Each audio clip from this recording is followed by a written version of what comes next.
दाव क्रूज, ये हम दुबई के लिए बना रहे हैं।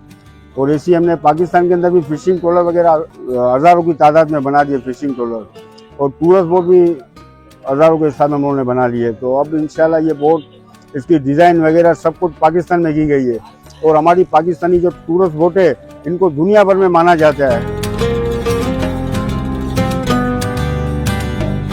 बोट बनाने के लिए आम तौर पर 1 साल, 1.5 साल, 2 साल का वक्त लग जाता है।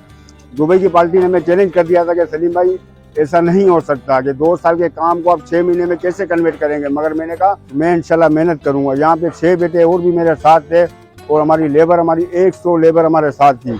फाइबर क्लास वाले थे, वेल्डिंग वाले थे, कारपेंटर थे, शीशे वाले थे, वायरिंग वाले थे, एसी वाले, तो सब ने माशाल्लाह अच्छा साथ दिया। कुछ इंजीनियर वगैरह सब कुछ हम लोग पाकिस्तानी थे कुछ सर। ये 6 महीने पूरे हो गए इस बोट को, और इंशाल्लाह इसको अब आज पानी में सरिये जा रही है। ये 5 से 6 दिन में दुबई इंशाल्लाह पहुंच जाएंगी सर। ये सब कुछ हम लोग खुद पाकिस्तानी अल्लाह के हुक्म में उसकी डिजाइन की गई है। इसके अंदर 500 लोगों की सर कैपेसिटी है, ठीक है। 500 लोग इसके अंदर मतलब के पिकनिक के लिए जा सकते हैं। अच्छा, इनके अंदर नीचे कमरे बने हुए सर, बेडरूम बने हुए, ड्राइंग रूम बने हुए बोट के अंदर। अच्छा, ये 3 मंजिला बनी हुई है सर, और कमरे भी इसके VIP सब AC वाले हैं सर। इसके अंदर जो इंजन है ना, हम लोगों ने जापान से लिए हुए थे। इंजन का नाम है यनमार। इसका हाउस पावर 450 है, वो जापान से मंगाए गए थे, और फिर यहाँ पे हम लोगों ने इंजन फिट किए। अच्छा, जनरेटर इसके दुबई से मंगाए गए थे। जो इसके जनरेटर है वो समझो अपने UK के जनरेटर लगे हुए, वर्किंग के UK के। तो इंजन मशीनरी सारी जापान की लगी हुई है सर इसके अंदर। चला दुबई गवर्नमेंट, सऊदीया गवर्नमेंट सर बहुत ही अच्छी है, और उन्होंने बहुत ही हमारे साथ कोऑपरेट करते हैं। जितनी भी बोटें बन के जा रही हैं वो सारा हमारे यहाँ कराची फिश हार्बर से ही बन के जा रही है।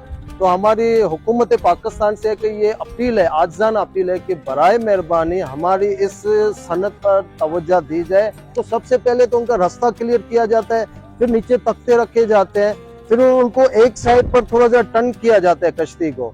और आप देखेंगे इतने बड़े जो अपना ये क्रेन है, फिर उनको पीछे से उनको पुश करते हैं, और पुश करके उनको आगे आगे देखना भी पड़ता है, क्योंकि एहतियात भी करना पड़ता है। लकड़ी भी है इसमें, क्योंकि ये टनों के हिसाब से काफी भारी भरकम है, तो हमें बहुत ज्यादा एहतियात भी करनी पड़ती है।